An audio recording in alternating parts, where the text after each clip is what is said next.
अंधेरा कुआं गांव के बाहर पुराने बरगद के पेड़ के पास एक सूखा कुआं था। लोग कहते थे कि वहां रात को किसी औरत के रोने की आवाज आती है।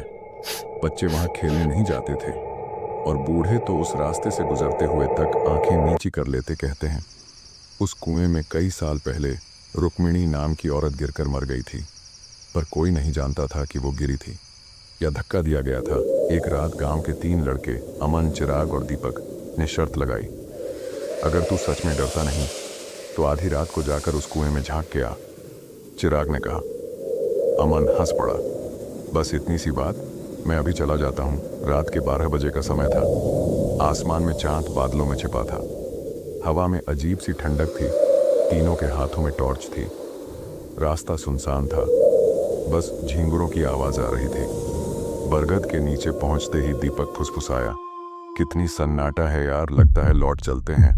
पर अमन बोला, अब आया हूं तो देखे बिना नहीं जाऊंगा। बकुआ पुराना था, चारों ओर झाड़ियां उगी थीं। अमन झुककर अंदर झांकने लगा।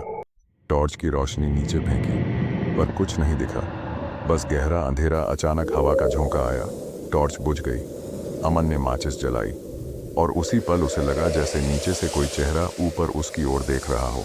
चेहरा औरत का था, गीले बाल, पीला चेहरा और आंखें लाल। दीपक, चिराग, कोई नीचे है, अमन चिल्लाया। पर जब दोनों आगे आए, कुएं में कुछ नहीं था। तीनों ने घबराकर वापस चलने का फैसला किया। तभी पीछे से आवाज आई, पानी पिलाओ। तीनों ने पीछे देखा, कोई नहीं था। अमन कांपते हुए बोला, चलो जल्दी चलो। लेकिन तभी दीपक के पैर में कुछ उलझा। उसने नीचे देखा, एक सफेद साड़ी का कोना उसकी टांग से लिपटा हुआ था। वो डर के मारे चिल्लाया और गिर पड़ा। जब बाकी दोनों ने उसे उठाने की कोशिश की, दीपक की गर्दन पीछे मुड़ चुकी थी, वो मर चुका था। चिराग और अमन चीखते हुए भागे। चिराग ने पीछे मुड़कर देखा, कुएं के पास वही औरत खड़ी थी जो नीचे दिखी थी।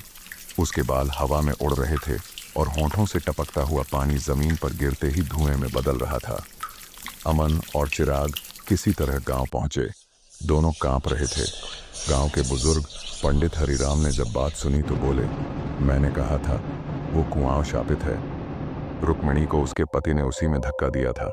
तब से उसकी आत्मा हर अमावस्या को किसी को अपने साथ नीचे खींच ले जाती है। सुबह जब लोग कुएं के पास पहुंचे तो उन्होंने देखा, दीपक का शरीर वहां नहीं था, बस मिट्टी पर पानी की गहरी परत और एक नाम उकेरा हुआ था। अमन को देखते ही सबके रोंगटे खड़े हो गए। वो चुप था, उसकी आंखें खाली थीं। किसी ने पूछा, बेटा क्या हुआ वहां? अमन ने धीमे से कहा, वो अब भी प्यासे हैं। और उन्होंने कहा, अगला नाम चिराग का होगा। गांव में अफरा तफरी मच गई। उसके बाद किसी ने चिराग को कभी नहीं देखा और कुएं से फिर वही आवाज आई,